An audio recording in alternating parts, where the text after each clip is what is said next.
Hello Philippines! Perlas na silangan mabuhay. Kumusta po ang lahat? Welcome to Zay Channel.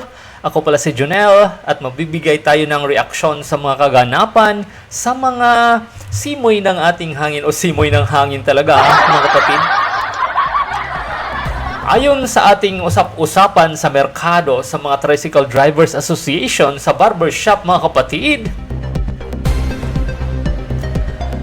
ay maugong talaga po ang usap-usapan doon na itong si Mayor Vico Soto nga ang magiging tinik ni Sara D. Ay dalawa pong Sara D. So magiging tinik siya or naging tinik siya ng Sara D at magiging tinik ng isang Sara D, mga kapatid.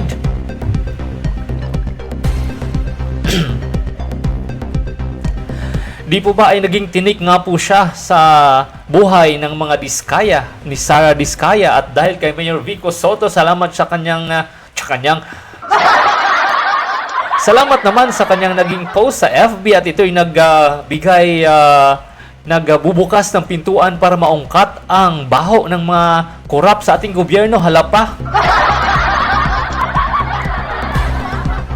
At ewan ko kung magpapasalamat ako kay Corina Sanchez at Julius Babaw dahil sa pag-interview doon.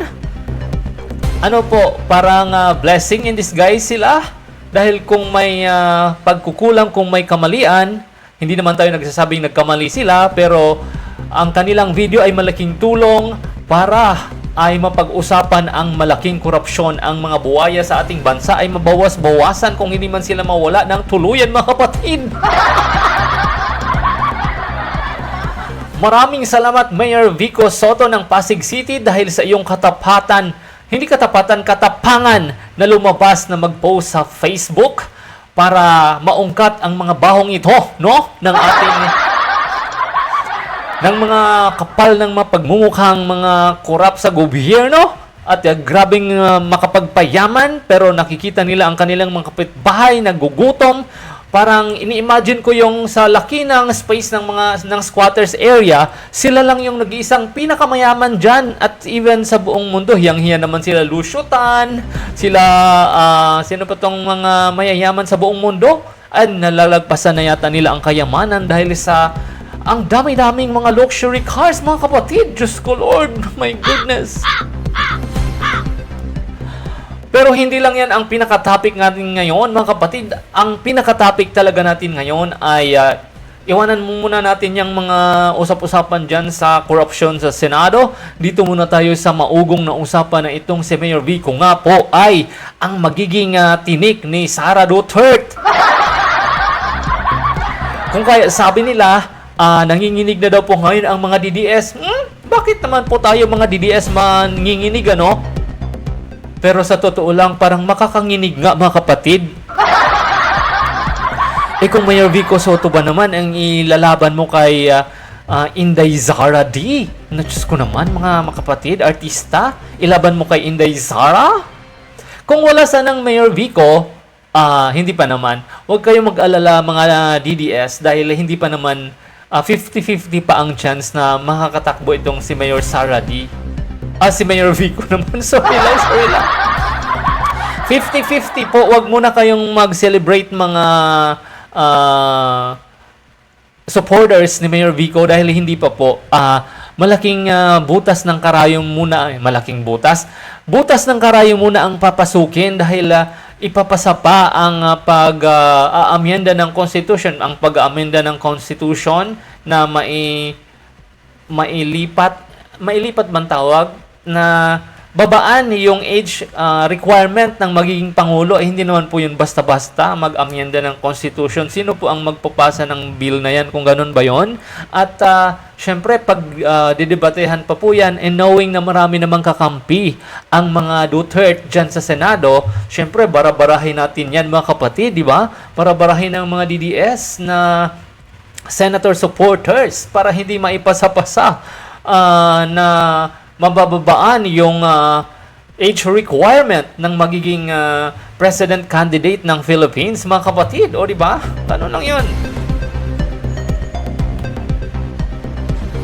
Pero kung porsigido din ang administration or ang ating mga mambabatas na talagang isulong ang age requirement change para sa presidency or sa iba pa man na na posisyon sa gobyerno, kung babaan nila ay syempre gagawin nila ang lahat para maipasa ang batas na yan, maamyendahan yung Philippine Constitution or maamyendahan or ma-approve yung kanilang mungkahi na babaan yung age requirement, ay naku naman. Diyan magkakaroon na ng malaking fight sa presidency itong si VP Sara Duterte. Kung kaya mga kapatid, sana para siguro sa mga para sa mga DDS, magdasal tayo, susuportahan natin na hindi maipasa-pasa ang batas na yan na mamiendahan yung pag-change ng age requirement. Syempre, kasi kung mga kapatid, mga DDS, pag naamyendahan po yan, nakulagot, napakalaki ng chance na itong bagitong, gwapitong, na ito, anak ng Tito Vic and Joey. Itong anak ni Vic Soto na ito ay napakalaki ng hatak, napakalakas ng kanyang arrive sa mga people of the Philippines dahil sa kanyang angking reputation, sa kanyang performance dyan sa Pasig City, at higit sa lahat, ang kanyang itsura, mga kapatid, ay talaga naman gwapong-gwapo ang mga kapitbahay natin of all over the world kasi gwapong-gwapo. Gwapong-gwapo naman talaga in person itong si Mayor Vico Soto. Diyos ko naman, makakalimutan mong meron ka palang asawa, kapatid. Pag nakita mo itong si Mayor Vico Soto, siya na yung nagre-representa, na siya na yung epitome ng pinakasariwang prutas sa buong mundo. Siya na yung epitome or simbolo ng pinakamasarap na pagkain na katakam-takam-tagal.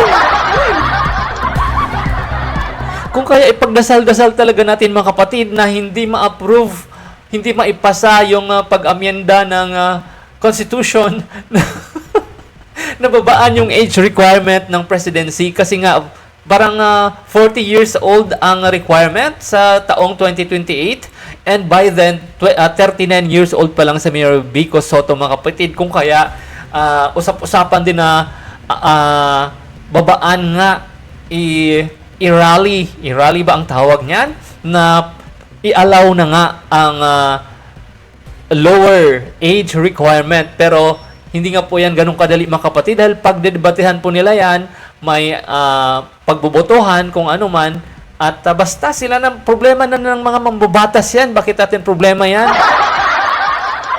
Titingnan na lang talaga natin sa 2028 kung may chance ba itong si Mayor Vico Soto ng Pasig City, mga kapatid, na mag-run for presidency. Sana ngayon pa lang, di ba 3 years lang ang, 3 years pala eh. So tamang-tama, after 3 years, tapos na yung term ni Mayor Vico dyan sa Pasig City, and then election na sa 2028 na. O, di ba? Sabi kasi ni Mayor Vico, mananahimik muna siya, hindi muna siya tatakbo. Pero kung presidency ba naman, kung i-allow ng people of the Philippines na siya ay mag-run for president sa 2028, why not? Di ba po, mga kapatid? Pero nga lang, nakakakaba para sa mga DDS dahil sikat nga ito eh. Sikat at good leadership, good reputation, walang bahid, wala pa naman siyang walang anomalya, wala siyang record ng negativity, walang nai-report na siya ay nangurakot, di po ba? So, malaking laban ito kung nagkakataon. So, sana hindi ma-approve. Pero, sana din ma-approve. Dalawang pagmumuka ng dito hindi tayo para sa mga DDS lang, hindi rin tayo para sa mga Marcos lang, hindi rin tayo para sa mga Soto lang. So, dapat tingnan na lang natin sa 2028, mga kapatid. At hindi na tayo magtatagal sa ating video. Sana po ay napanood nyo ito. At kayo, kunyari, survey po ito. Gusto nyo na ba na mag-run itong si Mayor Vico Soto sa 2028? Or hindi pa pwede dahil bagito pa po ito, hindi pa marunong magdala ng leadership, hindi pa pwede sa Malacanang, at si Sara D talaga ang bagay sa Malacanang Palace. Ano po ang sa tingin nyo, mga kapatid? Comment down below. Okay, thank you so much for watching. My name is Jonel. Dito lang sa Zay Channel. Bye-bye. Please subscribe to my channel. Nel.